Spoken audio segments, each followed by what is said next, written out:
درود و مهر، غفاری هستم و نقاشباشی با شما صحبت میکنم. امروز قصد دارم یک بحث قدیمی رو باز کنم و بهش پاسخ بدم. سوال اینجاست، این بحث اینه که آیا قبل از یادگیری نقاشی باید طراحی رو آموزش گرفت؟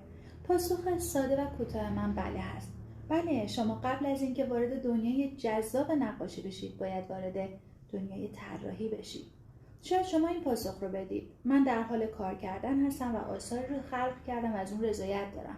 ولی این رو بدونید اگر طراحی نکردید و آثاری رو هم خلق کردید، رونگاری کردید، اگر اون آثار رو یک فرد حرفه‌ای ببینه، ایرادهایی رو در اون می‌بینه که شما هرگز اونها رو نخواهید دید و هرگز اونها رو درک نخواهید کرد. شما بدون طراحی شاید بتونید خوب نقاشی کنید تا حدودی، ولی هرگز نمیتونید نقاش خوبی بشید. با ذکر 5 دلیل الزام شما رو برای یادگیری طراحی میگم. طراحی پایه هنرهای تجسمیه. شما باید اون رو یاد بگیرید. طراحی به شما کمک میکنه تا سبکتون رو کشف کنید و با دیگران متمایز بشید.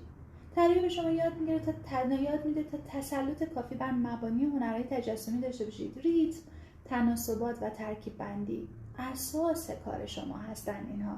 و طراحی به شما یاد میده تا توانمند باشین در حفظ جزئیاتی که در آینده میخواید روی بوم یا هر سطح اثرگذاری اجراش کنید. و طراحی باعث میشه شما بازخورد فوری داشته باشین. بله، کسی که توانمند میشه، کسی که سواد بصری بالاتری داره و وسعت پیدا میکنه این مهارتش، میتونه بازخورد فوری بگیره و این بازخورد فوری شما رو علاقه‌مندتر میکنه.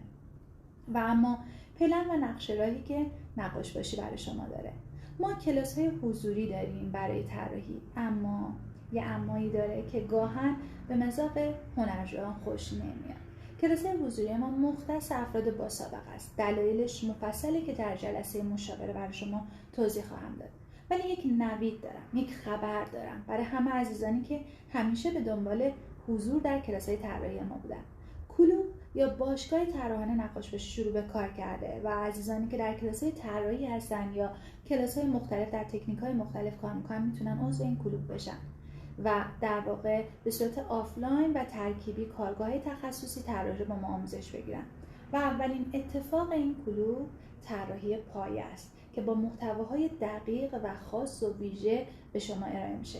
من دارم شما رو دعوت می‌کنم به یک دوره سفارشی و تخصصی و تقاضا محور و میتونم بگم که یادگیری اون برای شمایی که هنرستانی هستین، برای شمایی که علاقه‌مند به نقاشی هستید و همه عزیزانی که به نوعی با رشته هنرهای تجسمی ارتباط دارن الزامی هست. الزامیه.